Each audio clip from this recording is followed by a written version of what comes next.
রাজনীতির গণ্ডি পেরিয়ে যখন মানবিকতা হয়ে ওঠে সবচেয়ে বড় পরিচয়, ঠিক তখনই অনন্য এক দৃষ্টান্ত লক্ষ্য করা যায়। এবং সেই মানবিকতার নজরই গড়লেন প্রাক্তন কেন্দ্রীয় প্রতিমন্ত্রী প্রতিমা ভৌমিক। ধর্মনগরের বাসিন্দা বিশ্বজিৎ রায় দীর্ঘদিন ধরে অসুস্থতায় ভুগছেন। বর্তমানে তিনি আগরতলা জিবি হাসপাতালে চিকিৎসাধীন রয়েছেন। তার শারীরিক অবস্থার খবর পেয়ে রবিবার জিবি হাসপাতালে ছুটে যান প্রাক্তন কেন্দ্রীয় প্রতিমন্ত্রী প্রতিমা ভৌমিক। হাসপাতালে পৌঁছে তিনি বিশ্বজিতের শারীরিক অবস্থার খোঁজ খবর নেন এবং চিকিৎসকদের সঙ্গেও কথা বলেন। শুধুমাত্র চিকিৎসার অগ্রগতি সম্পর্কে জানাই নয়, প্রয়োজনে উন্নত চিকিৎসার জন্য রাজ্যের বাইরে পাঠানোর ব্যবস্থা করা হবে বলেও আশ্বাস দিয়েছেন প্রাক্তন কেন্দ্রীয় প্রতিমন্ত্রী প্রতিমা ভৌমিক।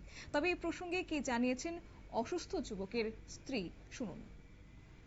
শুনতাম একটা ব্লাড হইলে 3-4 মাস যেত, তারপরে যত সময় গেছে মানে ব্লাডের ইয়েটা হইমা আইছে, এখন ব্লাড 1 ইউনিট লইলে 7 দিন 8 দিন যাইতেছে। আর আজকে এক সপ্তাহ হয়েছে না, 6 দিন 5 দিন বা 6 দিন পেচ্ছাপের লগেও ব্লাড যাইতেছে। চোখ থেকেও মানে চোখটা হঠাৎ করে খুললা ব্লাড ঢুলমা মানে বাইরে পুরো চোখটার এতটুকু জায়গা বাইরে হয়ে গেছে। জীবিতে মানে কবে ভর্তি করে? জীবিতে আমরা পরশু দিন আইছি, মানে কালকে সকালবেলা আইছি, ভোরবেলায় আর ঢুকছি 4:30টার সময়। ওনার বাড়ি কোন জায়গায়? ধর্মনগর নয়াপাড়া। আচ্ছা, যতটুকু জানা গেছে উনি তো শাসক দলের সঙ্গে জড়িত বা বিজেপি পার্টি করে। এখন অব্দি কোনো ধর্মনগর থেকে কেউ খোঁজ খবর নিছে না, যতটুকু জানা গেছে? খবর তো পার্টির থেকে জানি না, দাদা খোঁজ খবর নেয়নি। আমরা তো সবাই ধর্মনগর থেকে বন্ধু বান্ধব যারা আছে বা এমনি দাদারা যারা আছে সবাই ফোন করে আমরা খোঁজ খবর নেই। প্রাক্তন সাংসদ প্রতিমা ভৌমিক আইছে, উনি কি আশ্বাস দিছে বা ওনার কাছ থেকে কি পাইছে? ডাক্তাররা বলছেন যত তাড়াতাড়ি পারে তাই না একটু সুস্থ করতো, আর সবাই মিলিয়া তারা সবাই মিলিয়া দিদিরা সবাই মিলিয়া বলছে মানে যত তাড়াতাড়ি পারে বাইরে ফাটাই বলার চেষ্টা করবো। কোনো ধরনের সরকারি সহযোগিতা পাইছেন নি? সরকারি সহযোগিতা তো আমরা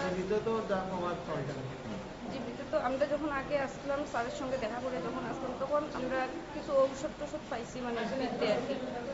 MS স্যারের অফিসে গেছিলাম, তারা দিয়ে দিয়েছে ফ্রিতে ঔষধ। এরপরে তো আর এমনি কোনো মানে আমরা দিল্লিও গেছি, কোনোভাবে কোনো সাহায্য পাইছি না। স্যারের সঙ্গেও আমরা মানে যোগাযোগ।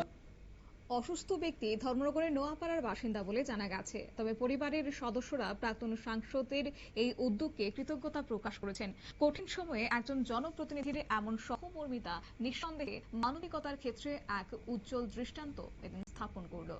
সংবাদ আপাতত এই পর্যন্তই। পরবর্তী আপডেটের জন্য চোখ রাখুন শুধুমাত্র নিউজ ভ্যানগার্ডের পর্দায়। নমস্কার।